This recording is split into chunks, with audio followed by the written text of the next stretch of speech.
Amaravati capital city 48వ authority meeting CM గారి యొక్క ఆధ్వర్యంలో జరిగింది. దీంట్లో ముఖ్యంగా ఏదైతే అడ్మినిస్ట్రేటివ్ టవర్స్లో భాగమైనటువంటి జిఏడి టవరు, తర్వాత హెచ్ఓడి ఆఫీసెస్ టవర్స్ 1, 2, 3, 4 వీటికి సంబంధించి టెండర్లు పూర్తయినాయి. ఇందులో జిఏడి టవరు ఎన్సిసి వాళ్ళు L1 అయ్యారు, టవర్ 1 and 2 షాపుంజీ వాళ్ళు అయ్యారు, టవర్ 3 and 4 L&T వాళ్ళు అయ్యారు. ఏదైతే జిఏడి టవర్ ఉందో అది మొత్తం 882 కోట్ల రూపాయలు. అదేవిధంగా టవర్ 1 and 2 1487 కోట్లు, టవర్ 3 and 4 1303 crores, మొత్తం 3673 కోట్లతో ఈరోజు ఏదైతే L1 అయ్యారో దానికి అథారిటీ యాక్చువల్గా అప్రూవల్ ఇవ్వటం జరిగింది. దాన్ని ఇమీడియట్గా ఆ వర్క్ని టేకప్ చేసేటట్టుగా ఆ కన్సర్న్ ఏజెన్సీస్కి ఇచ్చి ఇమీడియట్గా వర్క్ టేకప్ చేయడం జరుగుతుంది. ఎందుకంటే 2014-19లో ముఖ్యమంత్రి గారు ప్రజా పరిపాలన, ప్రజలకు పరిపాలన సులువుగా ఉండాలి, ఒక దగ్గర మినిస్టర్ సెక్రటరీ, ఇంకో దగ్గర హెచ్ఓడి అంటే డైరెక్టర్ ఒక దగ్గర, కమిషనర్ ఒక దగ్గర, మళ్ళీ వాళ్ళ కింద ఆఫీసులు ఇంకో దగ్గర ఉంటే ప్రజలు అన్ని దగ్గరకు తిరగాలి, అది చాలా అసౌకర్యం.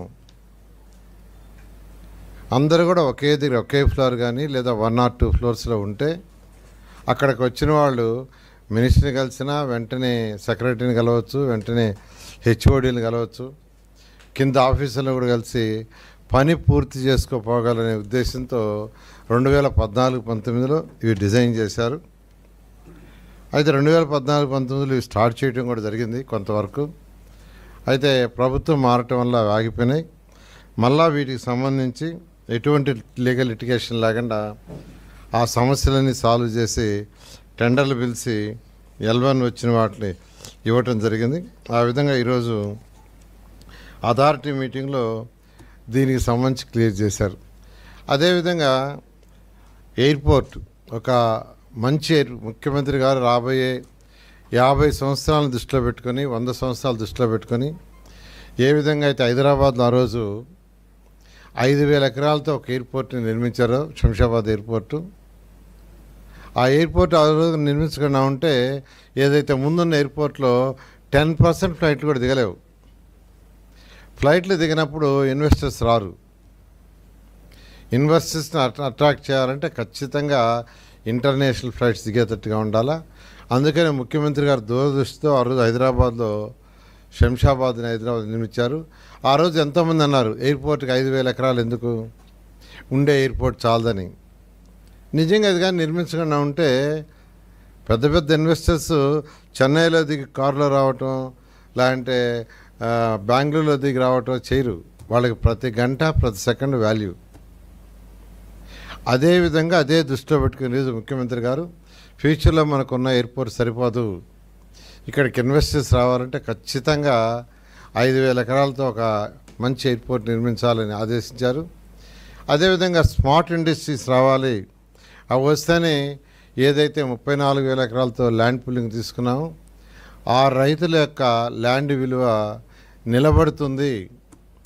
ఇలాంటి విలువ నిలబడదు కాబట్టి ఇమీడియట్గా స్మార్ట్ ఇండస్ట్రీస్కి ఒక 2500 ఎకరాలు. అదేవిధంగా ఒక ఇంటర్నేషనల్ స్పోర్ట్స్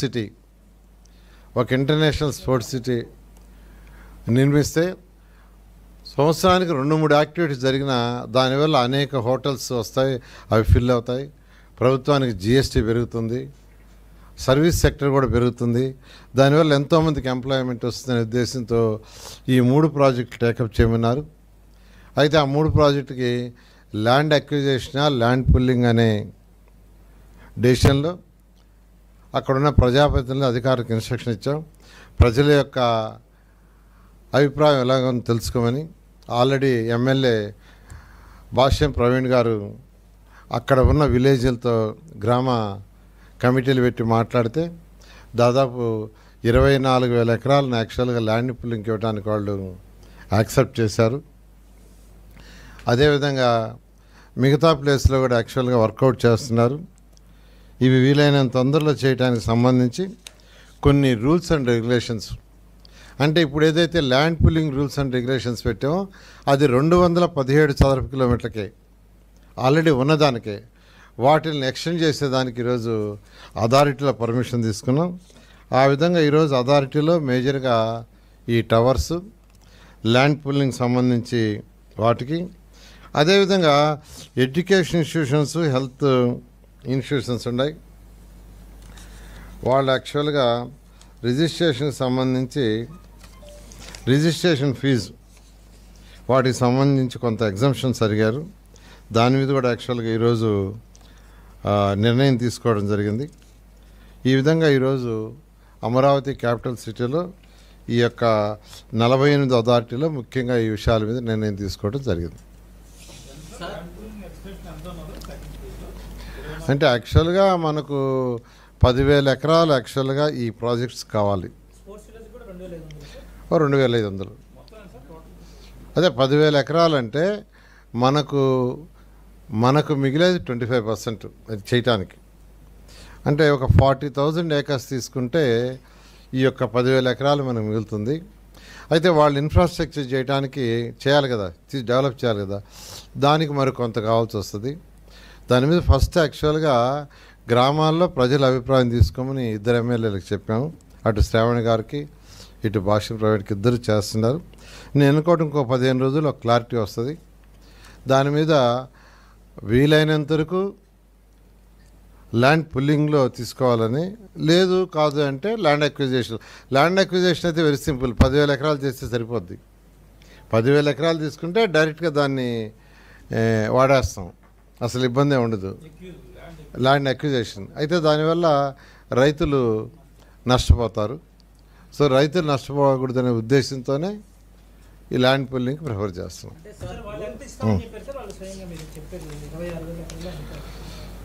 భాష్యం ప్రవీణ్ గారు ఏదైతే డిస్కస్ చేశారో ఆయన విలేజ్లో 24,000 ఎకరాలు యాక్చువల్గా ఆల్మోస్ట్ ఇవ్వటానికి గ్రామ కమిటీలో వాళ్ళు యాక్సెప్ట్ చేశారు. శ్రావణ్ గారు కూడా 3 గ్రామాలు యాక్చువల్గా చేశారు. ఆ 3 గ్రామాలు కూడా యాక్సెప్ట్ చేశారు. అది దాదాపు 12,000 ఎకరాలు వస్తుంది. 12,000 సుమారుగా కూలింగ్ ఇవ్వడానికి. మనం రాజధాని సిఆర్ ఫస్ట్ ఏదైతే మాస్టర్ ప్లాన్ ఉందో